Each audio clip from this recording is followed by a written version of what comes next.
The thoughts, views, and opinions expressed by this podcast, as well as its hosts, are for entertainment purposes only.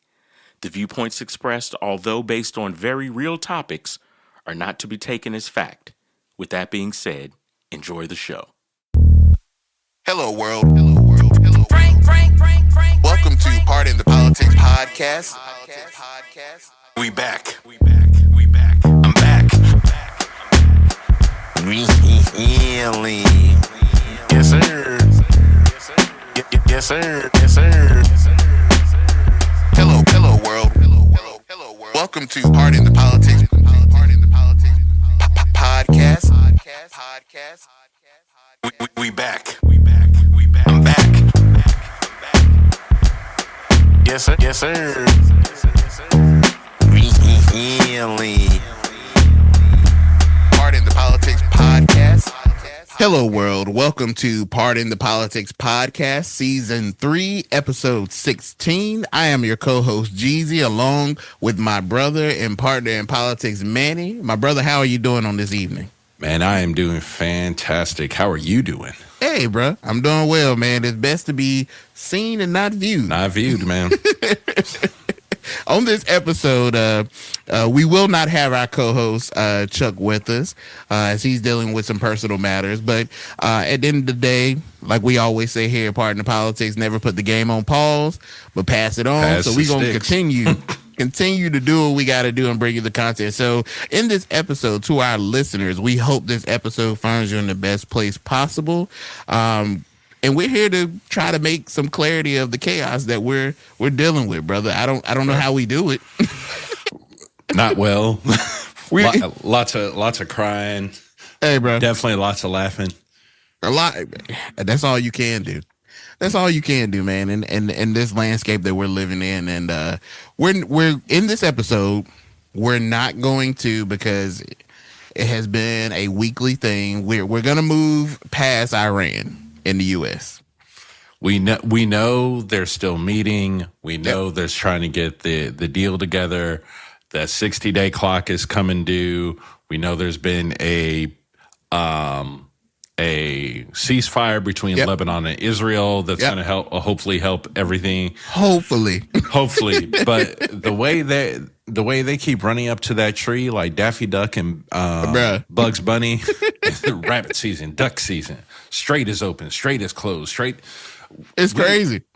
We tired of talking about it, y'all. That's what we just trying to say. I think the strait has been open and closed probably 6 or 7 times before we have even recorded this episode. So it's like, y'all might be playing games, but we ain't. Right. Like, our time is valuable. So we're not talking about that. So we're gonna move this thing back home.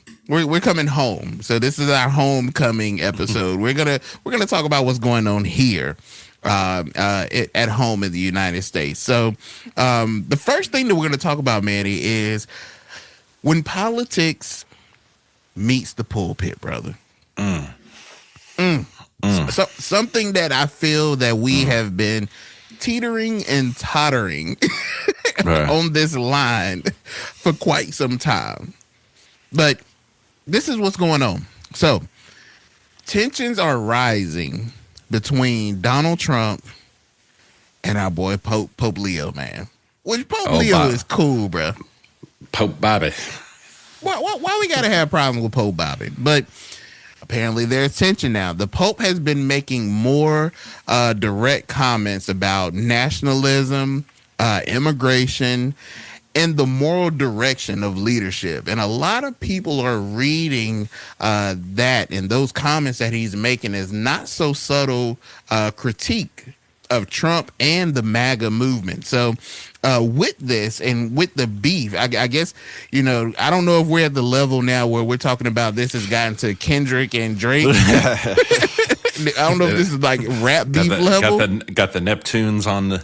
But this is definitely Win Dixie, we have the beef type of old school, bro. If you remember Win Dixie, what a time, bro. We were proper people. When to get quality beef. You had to go to Winn-Dixie. Winn-Dixie. Bruh. But I'm going to ask you this, Manny. Do you think that the Pope is intentionally stepping into U.S. politics with some of the comments that he's been making? Or is he just speaking on moral issues and people are just taking it personally? And we know that that's something that the MAGA movement and Trump will do, take things personally. But what do you think in that? I mean, I think the answer is yes all around. Okay. I think as the Pope, you kind of almost have that moral, kind of point where you have to come out and speak about things that you are seeing that are immoral. Yeah. So I think you almost have to from that standpoint. But I think the other point that a lot of people forget is that the Pope is essentially the president of Vatican City. And Vatican City is its own country, is its own government entity. So from another point, I think he is responding to this as the same way Emmanuel Macron will speak on behalf of France and whatnot. Yeah. It's as a head of state also speaking on it. Yeah. I think that he's the leader of the Catholic faith, right? Right. And if there is something of morality that needs to be addressed, I don't see how the Pope is overcrossing the line. Yeah. He's made some comments about immigration, the things that have happened in Gaza, which are all rightful things. Like right. from a morality, take politics out of it, right?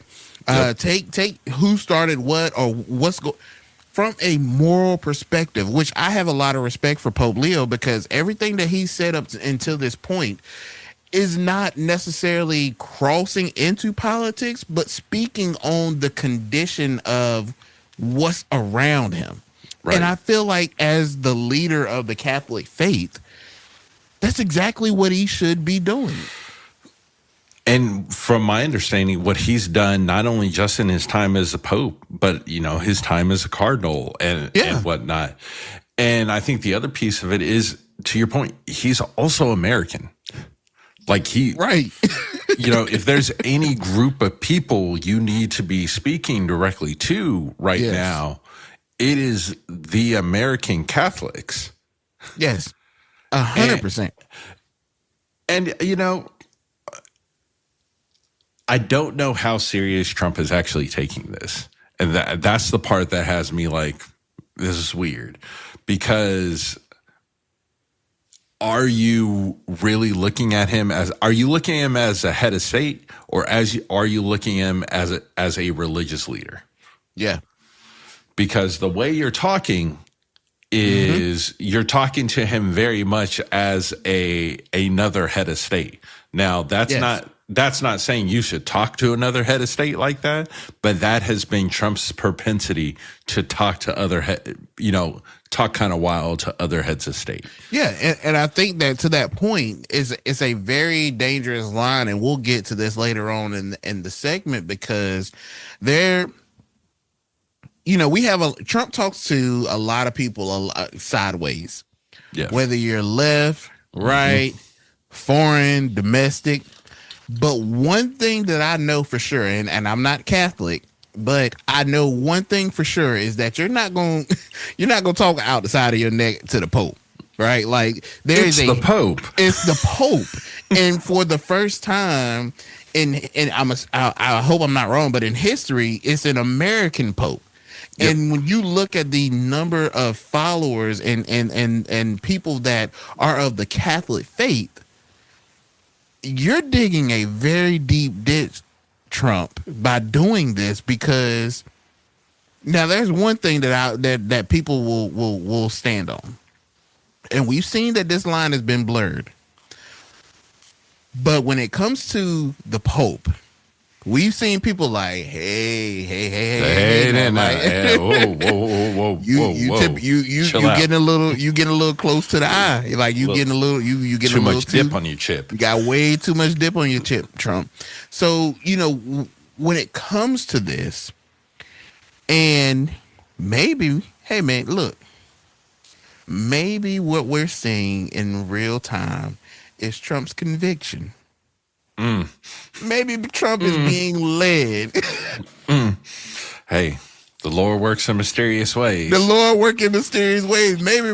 Maybe Trump is being led, brother, because he already say, "Hey, man, I don't know if I'm gonna make it to heaven. I don't know," but maybe this conviction is stirring in Trump. And her dogs yelp. Hey, look. We all done been there where we done heard a sermon or two in church and felt like our toes were getting stepped on. Maybe Trump is like, hey, look, maybe this is conviction stirring up in him. But at any rate, the Pope, I don't think he's trying to cross a line into U.S. politics or politics for that matter. But with the figure of who he is, he has to say these things. It matters that he. I don't even think it, I don't think it's even he has to say. I think he wants to say these things because he would like these things to stop. Yeah. I mean, facts. This is something that if I see the treatment of immigrants, I understand that it's a political issue, but if we are all human, there is a way that we should at least morally have a foundation and a ground in which we treat each other. So am I wrong as the Pope saying, okay, yeah, they may be here illegally, but do we have to do it this way? Well, let's take that thought and let's expand it a little bit more, because at the heart of it, any legal standard or statute, if you really drive it to its core, how many laws are not moral? How many political decisions aren't moral? That's a good point, Manny. That's a good point. So I can see from that perspective how some can say the Pope is overstepping his line. Because if there are laws that we can distinguish that have no moral fiber to it, can the leader of moral have a say-so in what is right and what is wrong? Okay. I mean, so then what do you want the Pope to speak on? You just want him to speak at Mass on Sunday and keep his mouth shut on anything else? Yeah, no. I think this was not a situation until it got a little too hot for Trump. Like, things are going bad. Like, at this point, yeah. The man is spiraling. So I think in boxing with the Pope, it gives him someone different to box with. But again, it's like, what is your plan in winning? Like, what does winning this thing become? Because do you expect him to back you? I know they called up their ambassadors to DC and essentially told them, hey, y'all need to go ahead and back us in this. And they're like, what are y'all talking about? No. I don't know what he seeks in this beef. And the crazy thing about this is Trump is not in it alone, right? This past week, there was an event that J.D. Vance spoke at, and he spoke about the Pope, and I want to play that clip. I think it's very, very important for the Pope to be careful when he talks about matters of theology. And I think that one of these issues here is that there has been, again, hey, random dude screaming, I told you I'd respond to your point. I just want to respond to this question first. But I think one of the issues... Pause. Hold on. Pause it.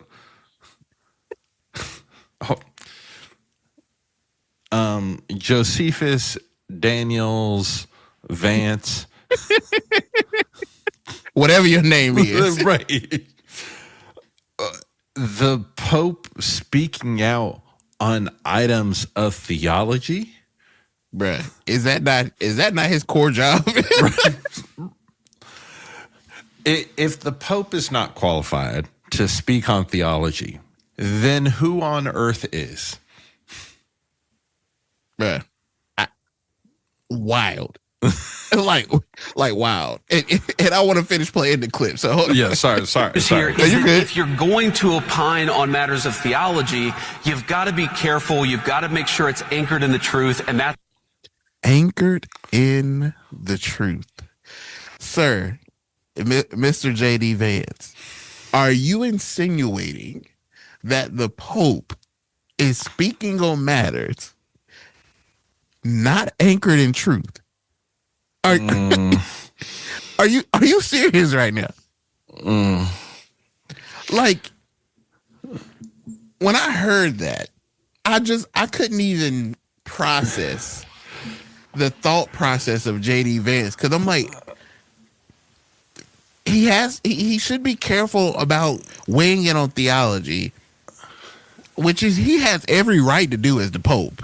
Right. And then you're telling me that if he's gonna do it, he better do it in truth. Isn't that what he's supposed like?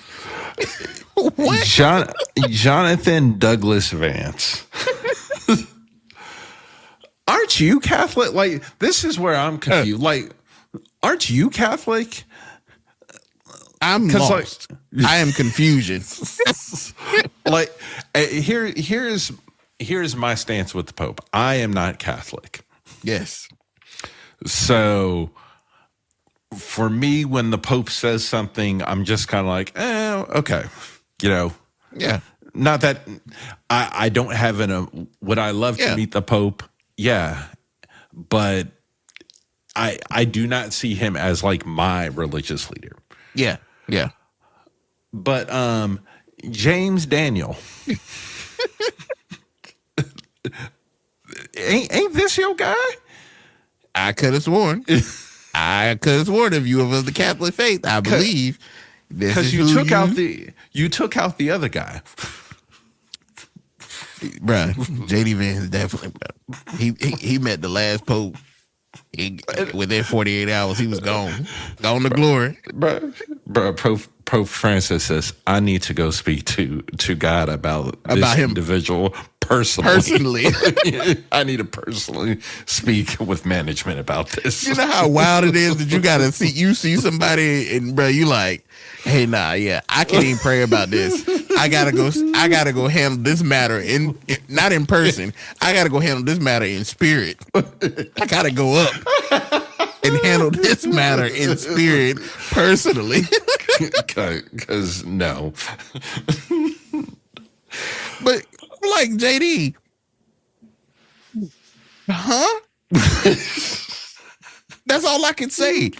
Like, so when you think about that, is JD Vance right? Absolutely not. But like, should religious leaders, especially the Pope, be weighing in on political ideology, or does that come with the territory? And I think it does if it bleeds into what we were talking about before, the morality of the issue. But let's just tie that to a single issue. Legal and morality. Yeah. Let's look at the issue of abortion. Yeah. One of the big conservative arguments is that it's morally incorrect. Well, that morals are driven by your faith. So at what point do we want religion to be involved? Because we can't just take it. We can't just take it when it's convenient. Bruh, and that's the problem. Manny, you hit it right on, bruh. Right on the nail, right on the head. It can't be it's always when it's convenient. Yeah. And that's what I hate is why is it that is never at least this is what I learned, Manny. And I can't speak about nobody else. But faith has nothing to do with convenience. Most times faith isn't convenient. Faith is supposed to be uncomfortable and an inconvenience because you're trying to live morally in an immoral world. So then why do we continue to try to say that we're faithful, but we pick and choose when we want to use morals, and when it's not convenient, oh, no, you got to step aside. because that's ultimately what the Pope is doing. Right. I'm not interjecting. The Pope is not trying to run for Congress. He's not trying to be president. He's speaking about morality. And base morality. Base scriptural morality. This is what we should be doing. I'm not saying that it's wrong. Two things can be right, but three things can also be wrong. And what he has spoken out about, if strip left or right, Republican, Democrat, and look at it from a moral perspective, ask yourself, is the man wrong? Is he wrong? And then the other piece that I want to know in all this is which comment was the one that got you riled up? Yes. Was it the one where he was like, God does not bless any conflict? Was it that one? Or he was at a vigil and he said, enough of the idolatry of self and money, enough of the display of power, enough of war. Was it that one? I think it might have been that one. It might have been that one. It might have been that. Because the lash out was also so random. Very random. Pope Leo is weak on crime and terrible for foreign policy. I don't want a pope who thinks it's okay for Iran to have a nuclear weapon. But when did the Pope say that was okay? When was he weak on crime? Bro, that's what he said. The Pope is weak on crime. What crime is he? I mean, Trump, if you, I keep telling you, it's the Donnie dementia dossier we're gonna get once it's all said and done. He probably think that there's so much crime at the Vatican. Bro, they put on an episode. They put on not Angels and Demons. Yeah, no, Angels and Demons. Yep. From Tom, he done seen the everyone get kidnapped. Yep. That's the way things happens every day. The Pope is bad on crime. What does the Pope have to do with crime, bro? Like, that's how I'm like, okay, Trump is so out of touch. But, first of all, you can't even speak about I don't want a Pope. We still trying to figure out what you believe in, Trump. Bro, I still don't know. I still don't know where 2 Corinthians is. I have been looking for 2 Corinthians for a long time. Can't find it. We ain't never seen Trump sitting in church. The last time we seen Trump sitting in church, he was folding his communion money, his offering. And we all know that if you grew up in church, when you start folding them dollars up, that means that if you ain't giving as much as you act like you giving, you trying to sway the ushers to think that you done gave a 20, but really you gave 5. Trump, we never seen him in church, except for when it's campaign season. But you got all these we got all these people that are up in arms about what he's done, and I'm like, the president is right, and I'm gonna tell you something, Manny, and I'm gonna move us to our next part of this. What I have enjoyed about all of this, in this beef with the Pope, first of all, it's a beef that you're not gonna win. I'm gonna tell you this right now. There is zero now that scenarios aspect where of you win.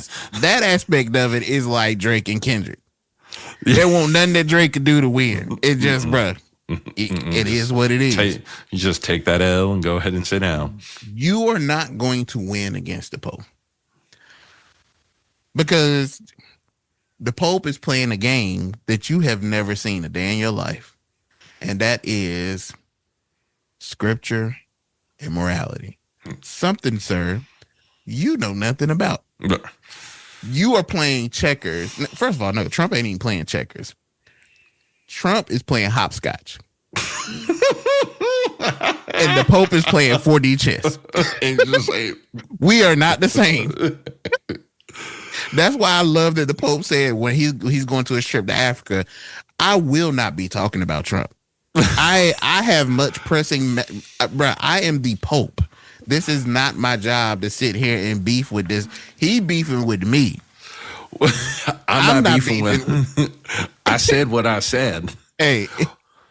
Well, and I think this is the interesting part about this for me is the fact that Pope Leo is from Chicago. Oh, bro. Chi-town, Chirac. So he's like, not worried about you. If I wanted to have something happen, I can call Chief Keef and Old Block and look. Now I got some hitters that I can call if you really want to get with it. But Trump, you don't know how this get. Like, nah, he from Chicago. But I love the temperament of Pope Leo. And I think that once he was picked as, Pope, we heard about some of this, but we're seeing it now. He stands by what he says. Because he said, like, I have no fear of the Trump administration. Like, yep. I said what I said. What I said was based in faith, morality. It was not I'm not politically swayed. I am a man of faith. I am the leader of the Catholic faith. And I spoke on matters that were grounded and rooted in scripture and morality. If you don't agree with that, and which is the thing that Trump don't understand, if you're going to push back on that, then you're not pushing back on me. You're pushing back on scripture and morality. Man, geez, I don't remember. And for our Catholic listeners, again, not Catholic. So I don't know if what I'm getting ready to talk about was on a movie right. or a documentary. I can't say that, but here we go. I remember it was a statement of sorts that when the Pope dies and they have the conclave and everyone who goes in there, when they go in there to vote, they get sealed in there. And I believe the comment was, every man who enters the 16th chapel with intentions of being the Pope end up leaving that chamber as a cardinal. So if we look at this and we look back to Trump's earlier statement that Pope Leo wasn't on anybody's list, you're right, he wasn't, because he didn't enter that chamber to be somebody's Pope. So to have watched that process play out and now see on the other side that Pope Leo became the Pope, I think it's really important for us to sit and kind of comprehend the whole piece about it, that largely Pope Leo ain't really want to be Pope. Yeah. That decision fell upon him. And here we are. This isn't about power. This is about right and wrong. This is even more so. This is about Jesus. Bruh. Pope Leo, I think if you really look at who he is and his descent to be the Pope, the two words that come to mind to me are meek and lowly.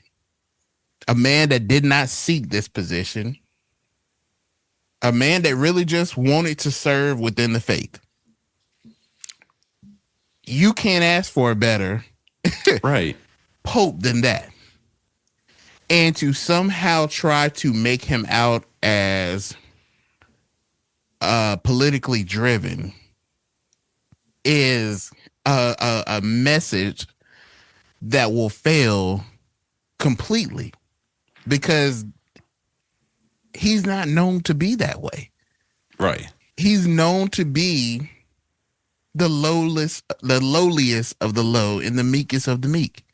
So when he speaks upon these matters, you know that it's not a motive or an ulterior motive. There is nothing he seeks to gain but to steer the world and those of the faith in the right direction, which Trump should get on board of. Or at least at minimum, he needs to understand the math. I mean, there are 53 million American Catholics. Bruh. 53. If you piss off 53 million people. Well, I don't think he understands that number, man, because I think this past week he started pissing a few people off.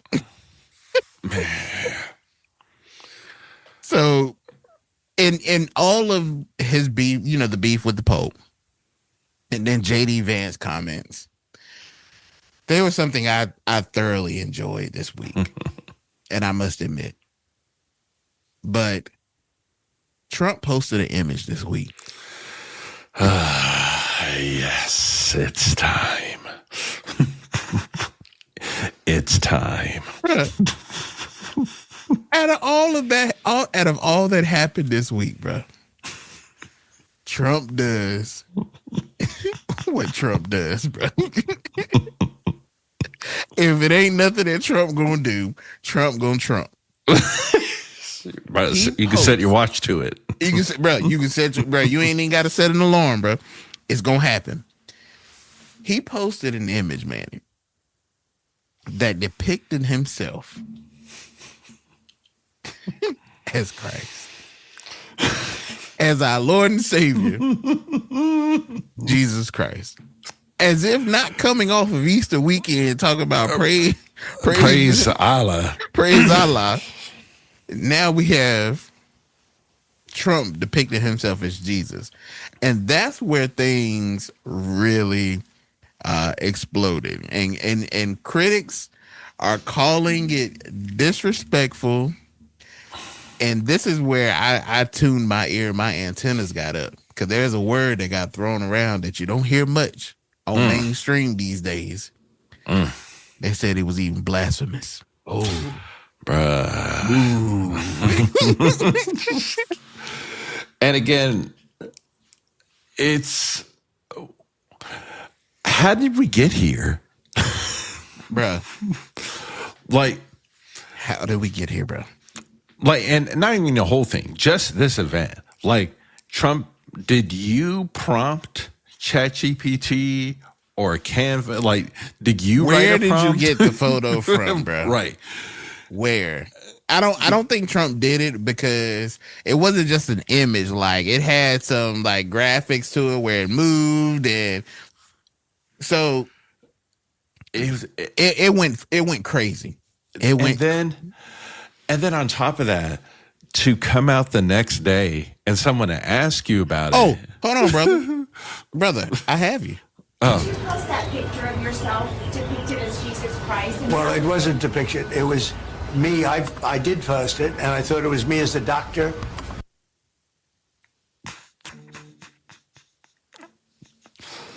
Now, I remember growing up in church, bro. Now I remember growing up in church, bro. And there was a song that we would sing sometimes, bro. And I remember part of it. And it would say that he's a lawyer in the courtroom. He's a doctor in the sick room. But Trump, I don't think that you... First of all, I know you don't know that song. And I know that you didn't think that... Hold on. Brother, you know what? This is not even fair. Let me finish letting him explain himself. Okay. And had to do with Red Cross. As a Red Cross worker there. He thought him depicted and as Jesus was him as a doctor supporting Red Cross. The American Red Cross. Bruh. Which we support. And only the fake news could come up with that one. So I had... Only the fake news, bruh. Now this is where MAGA, y'all got to come to the front of. We need y'all to come to the front of the class. Come on.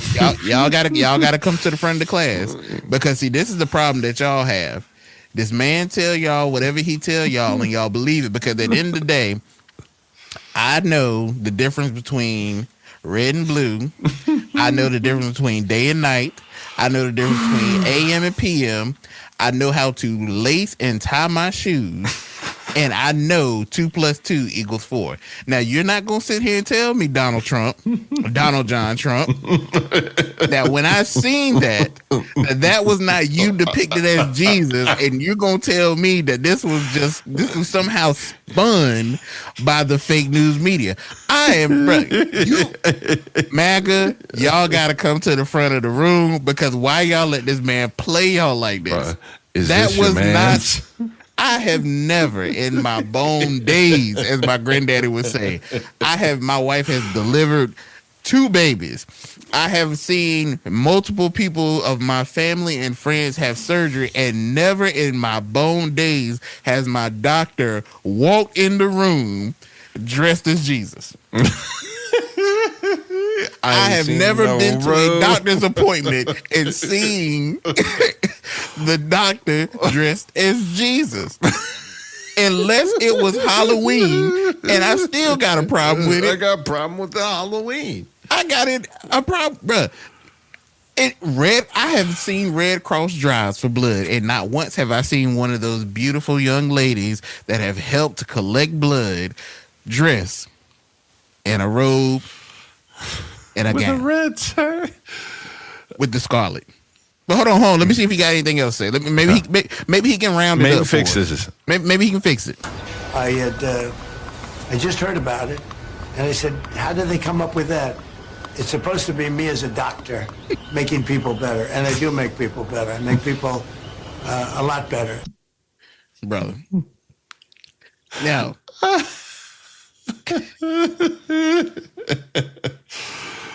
So, we talk about, Marco Rubio being the hardest working person in DC. But you know who I think it also is? Bruh. The person whose job it is that's got to come up with all the spin options. Well, so they can and you're 100% right. You're 100% right, because it was reported, allegedly, they told Trump to say that this was a doctored photo of him. Trump gets out there and says,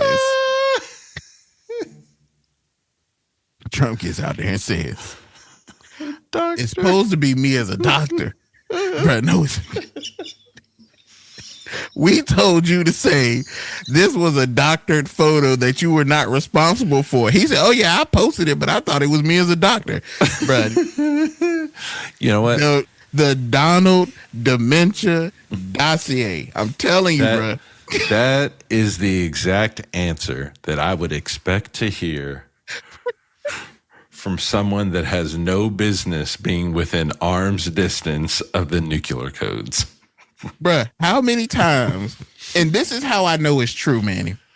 How many times, and our listeners, this is not about any hate towards Donald Trump. All of us, let's just be real for 1 second. How many times have you told your grandparents something and they conveyed it in the worst way possible? The worst way possible. I see it all the time with my white family. They say by the time it get to the people who know what need to happen, the story done got so twisted, they done told you that so-and-so done died. No, they hadn't died. They got their hair dyed. How did we get to the point that now we talking about the person dead? I'm calling up the funeral home. Bro, that's how I know 100% the dementia dossier got to come out, bro. Trump and then admit it. They said, "Did you post it?" He could have just said, "Hey, look, I don't control my social media. It was a doctor photo. If it was taken wrong." But the walk back that could have happened, because you had a ton of people that were hot about that, bro. When people start throwing out the word blasphemous, people were calling him the Antichrist. I seen Antichrist floating around, blasphemous. People don't use them words, bro, when they get like this, bro. Like, First of all, a lot of people can't even spell blasphemous unless they look it up. So that's that. I know half of the folks in MAGA can't spell blasphemous. So, hey, look, I can't spell blasphemous either. Hey, bro, look, off the whim, I'm gonna hit that spell check. Look, if that's the word I got to spell, bro, to get to the next round of the spelling bee, I might have a good run. Hey, bro, I might have to tag Akila in, and I'm gonna have to let her do it on the beat. But listen, Trump, out of all this going on, and this is the thing that I believe that Chuck spoke about that is so profound to me. There were a lot of people that were hot about this. Mm-hmm. But as many people that were teed off about this, there were just as many people supporting them.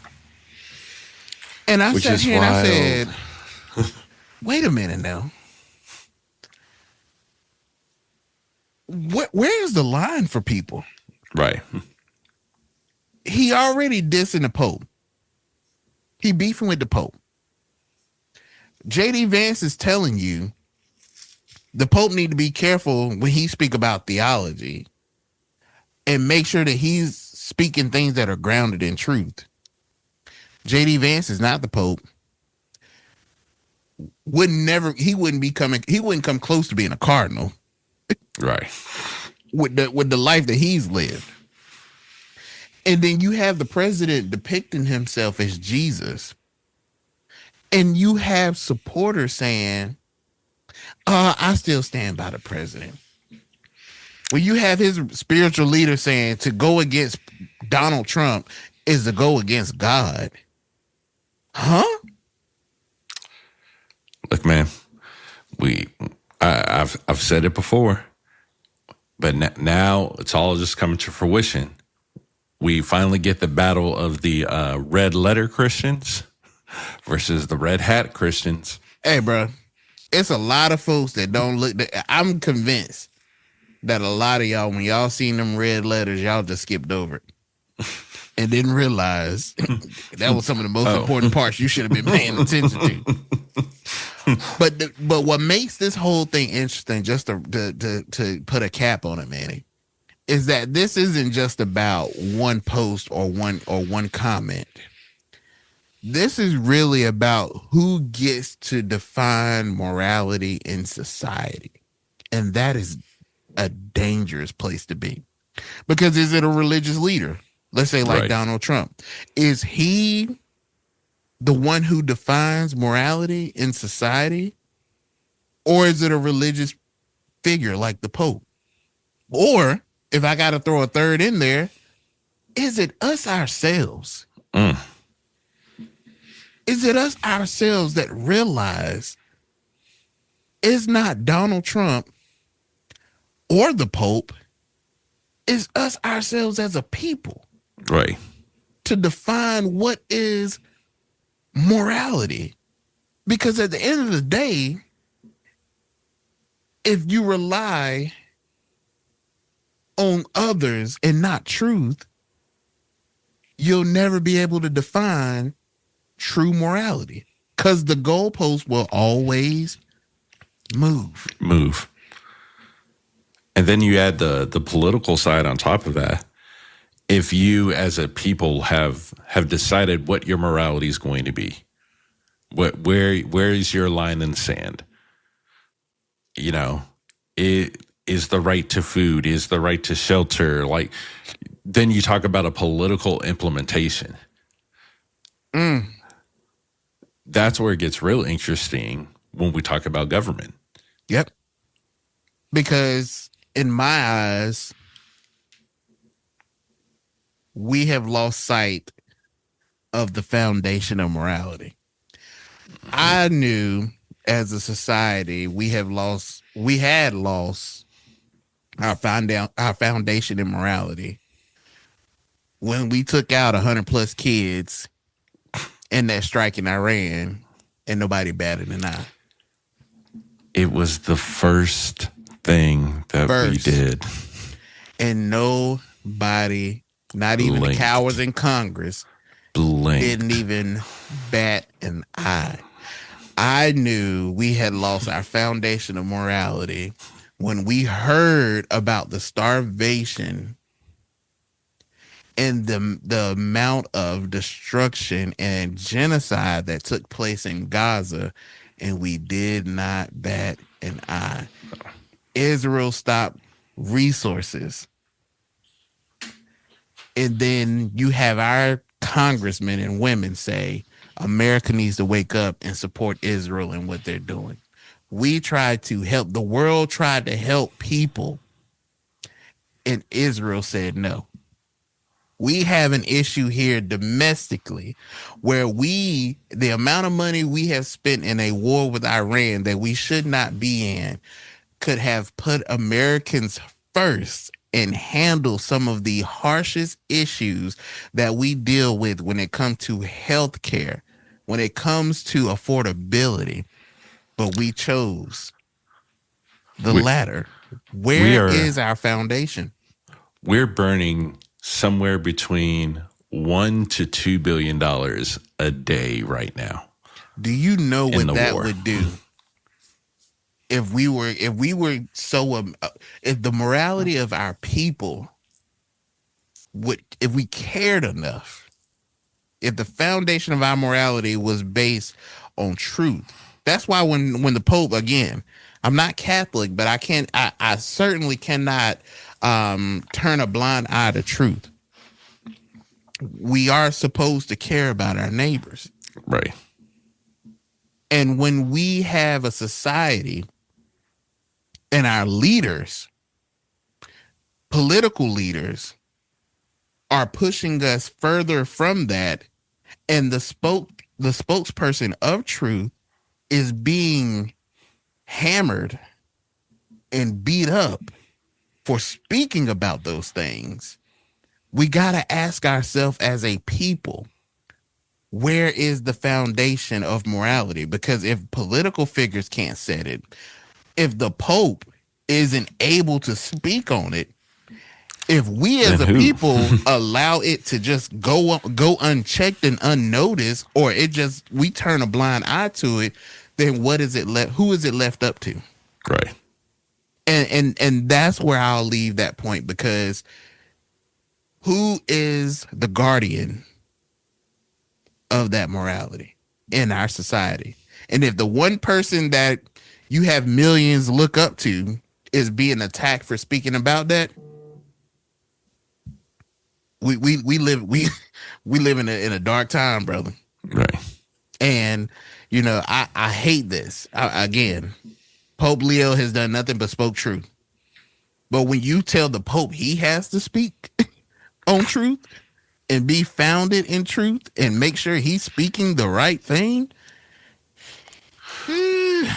when all he largely said was, "Hey, bro, killing people is bad." Right. Wait. You're talking too much. Wait, what? Bro, we are living in a society where the Pope is being blasted in society as not doing his job and speaking way too much. I have never seen this in my life. I've never seen this in my life, bro. The Pope has always said stuff, and you say, yeah, okay. Yeah, he's right. We live in a society where the Pope says, "Hey, stop killing people," and everybody's saying, "Wait. Whoa. You're talking too much." You take your wild hat and you go sit over there, bro. What time are we living in? What timeline are we in, bro? Right, some version of our timeline, all of this is actually probably going incredibly, bro. There is somewhere in a alternate universe that there is a utopia that has existed that there's universal health care, there's affordability, there are no homeless people on the street, health care is affordable or free, kids are getting the maximum amount of education, the economy is thriving, everyone is happy, we are living in peace and harmony, all faith are protected and can observe in the manner in which they choose to, and we are coexisting. And that version of Pardon the Politics is a vastly different show than what y'all are getting. It don't exist. There ain't enough of them. There is no chaos to make clarity of. And that's the timeline that I want to be on. Doctor Strange, how can I get there? Man. But you know, we'll continue to monitor, you know, this whole thing with the Pope and Trump and JD, and I mean, you've even had some, I forgot who, Sean Hannity, I believe. I seen a comment where he said, like, well, I ain't Catholic no more. You turning down the faith because of Trump? Like, there's a senator from North Carolina. I can't remember his name. I believe his last name is Green. Forgive me for not having the details, but he's like, I support the president and what he said. So you chose man over faith? Did we not see warnings of this in the good book, brother? Right. But alas, here we are. Crazy. So yeah, man, that is our coverage of the beef. At any rate, you know, Pope Leo, salute to you. Stand on business. If you ever want to come on the pod, hey. Wait. Or if you want the boys to come to the Vatican, come to you. Yeah, we'll take a trip to the Vatican. You know, like, we'll talk. You know, we'll bring the machines and we'll talk. But at any rate, you know, I think we are at a very tense time. And when you see that political figures are able to push against religious figures of what morality is in our society, it's never good. So, especially when people are having to choose between my political position and my faith, yikes. Yeah. Yikes. So that is our coverage of the beef between the Pope and Trump, and we will keep an eye on where this goes, because certainly if Trump thinks that he's a Dr.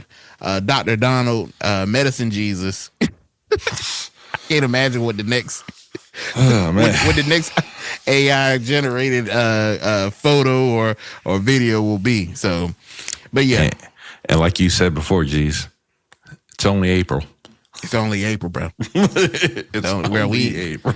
We ain't even got halfway through the year, bro. We ain't got halfway through the administration. I just want people to realize that. It's only April. It's only April, bro. So, with that being said, we have come to that part of our podcast where we are at the Pickle of the Week. We got your pickle. We got your pickle. We got your pickle.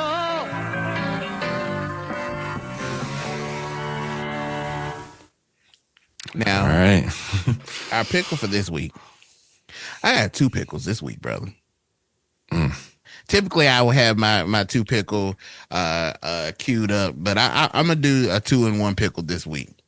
And this pickle of the week, it's 2 individuals that we're very familiar with, and that is Pete Hegseth, or Pete Hegseth, or Pete Beer Breath, and Kash Patel. I'm gonna start calling them the Book of Bad Optics. That's gonna have to be their name. So, you know, this week's pickle is really about those 2. And on one side of it, you have the Defense Secretary Pete Hegseth appearing to quote a fake Bible verse. And I actually have the clip of this. And I went in the good book, brother, and I will say this to our listeners. I went to go try to find this, and I want our listeners to know I could not. I found the reference, but I could not find word for word. And this is what Brother Hegseth said. It's CSAR 2517, and it reads, and pray with me, please. First of all, the pray with me, please is wild. Pray with me is wild. Pray with me. Pray with me tells me that we are getting ready to pray something that I've heard before. Yes. So, okay, so we on the same page, brother. We on the same page. Okay. Yep. All right. Here we go. The path of the downed aviator is beset on all sides by the iniquities of the selfish and the tyranny of evil men. Blessed is he who in the name of camaraderie and duty shepherd the lost through the valley of darkness. For he is truly his brother's keeper and the finder of lost children. And I will strike down upon thee with great vengeance and furious anger those who attempt to capture and destroy my brother. And you will know my call sign is Sandy 1 when I lay my vengeance upon thee. And you will know my name is the Lord when I lay my vengeance upon thee. Now, if you're not familiar, brother, what you heard in the background as Pete Hegseth talked was a fake Bible verse from the movie Pulp Fiction. And he did this during a Pentagon prayer service. And he presented it as it tied to Ezekiel 25:17 in a military mission tradition. Now, multiple outlets noted that the wording closely matched, as you heard in the clip that I played, the famous Samuel L. Jackson monologue from Quentin Tarantino's film, not the actual Bible scripture. So a man that has deemed himself as so faithful, and at a prayer service for the Pentagon, out of all the things you could have chose, all the scriptures out of that big old book, you got ChatGPT to run you up a mock scripture from the movie Pulp Fiction. Yep. What? Bruh, first of all, we are so unserious as a nation. And I don't know when we became this unserious. I know. When Donald Trump won the second election and he started putting people in place who were unqualified, who fit the description of DEI candidates that they keep complaining about, that's what happened. He is terrible. Terrible. Bro, you could have just said the Lord's Prayer and got out of there and would have had a problem. You pulled Pulp Fiction. So Pete, you in a pickle, bro. Cause you got to get your act together. But you might not be in a worse pickle as your counterpart. Oh man. On the other side, the FBI Director Kash because we're not going to sit here and play games with you. We're not calling you Cash.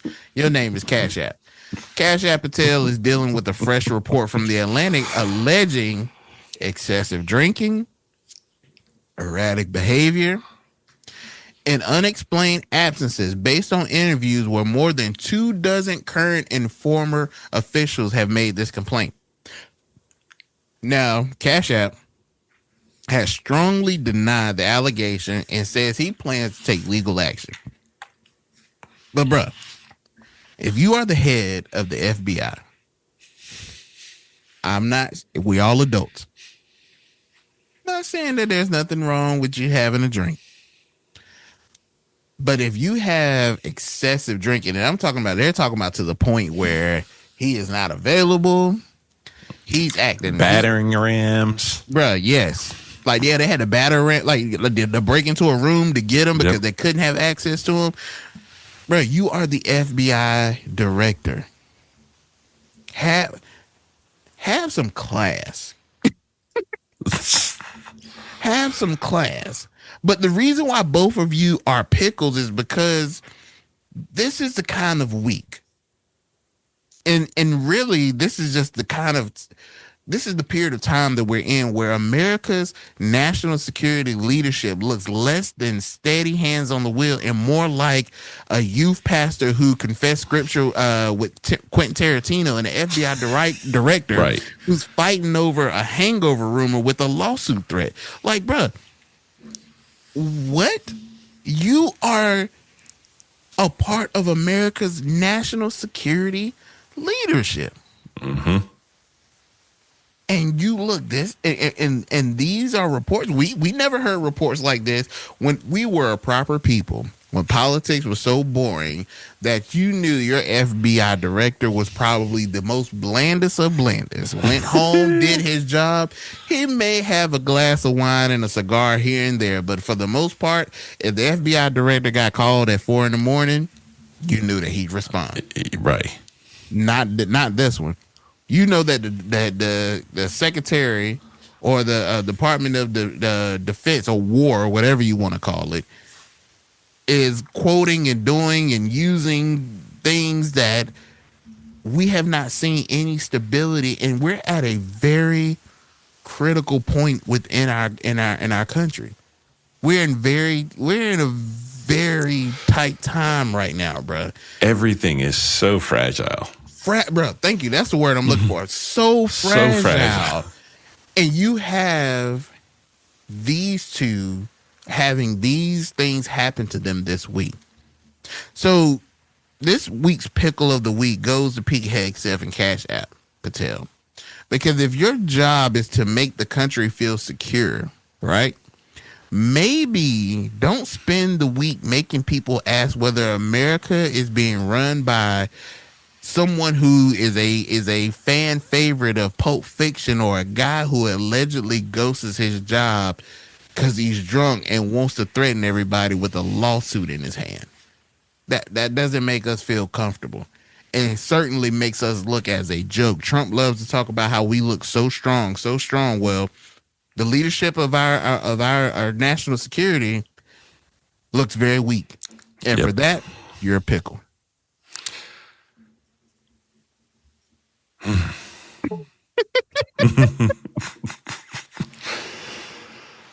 I mean, hey, what can you say, brother? Well, you know, when you there used to be something that I heard all the time that would say, and if you knew better, you do better. You just do better. And it's a shame to see that those in the top of our leadership, you think they know better. They older than both of us. Bruh, combined. And we know better. But they seem to not know how to do better. So, right. Yeah, man. So, and then to our listeners, we've reached the conclusion of our episode, and you guys know that at the end of every episode, we love to give you our spotlights of the week. So, my brother, I'm gonna ask you, what is your spotlight that you're keeping an eye on this week? Man, they're two. Well, largely one thing. We'll keep to one side of it. Okay. OpenAI. The parent company behind behind ChatGPT, they just dropped a 13-page blueprint called Industrial Policy for the Intelligence Age.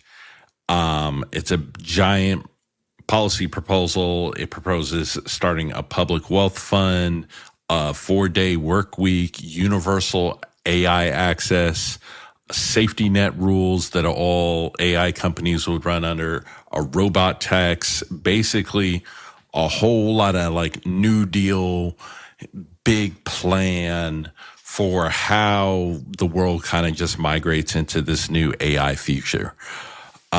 It's a very interesting kind of plan.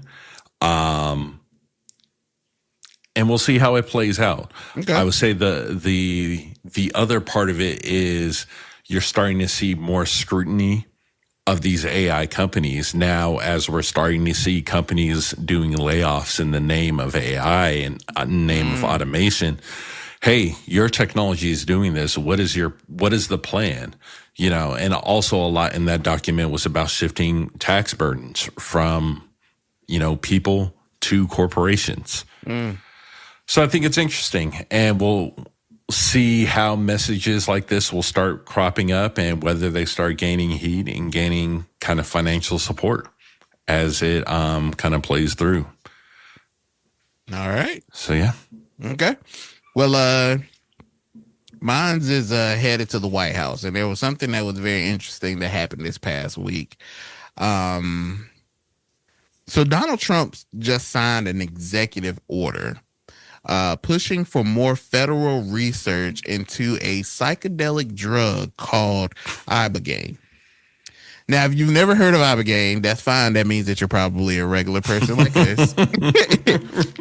Who are also unaware. So it's very unaware. So don't worry. Most people haven't heard of it. But it's a naturally occurring psychedelic that derives from a plant from Central Africa. And it's being studied unofficially for years as a potential treatment for opioid addiction, PTSD, and even traumatic brain injury. So the funny thing about this is that apparently Joe Rogan sent Trump a text about this, and Trump said basically that, hey, this is great.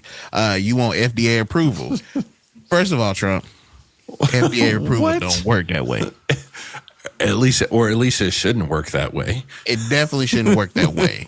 So now this order doesn't legalize anything. It doesn't suddenly make psychedelics widely available. But what it does is signal that the federal government wants to seriously explore whether substances like Ibogaine can have real medical value, especially for veterans and people struggling with addiction. So this is where it gets interesting, because for years psychedelics have been sitting in that taboo category, lumped in with illegal drugs and not serious medication, but now they're being talked about at the highest level of government. Now, I will say this. I think this is wild that you signed an executive order for us to start researching this, but you somehow off of your homie's text. Off of a text. But at the same time, marijuana is not legal. And we know that there has been research already done. Well, they're talking about descheduling it. Descheduling? Yeah. That's an asterisk.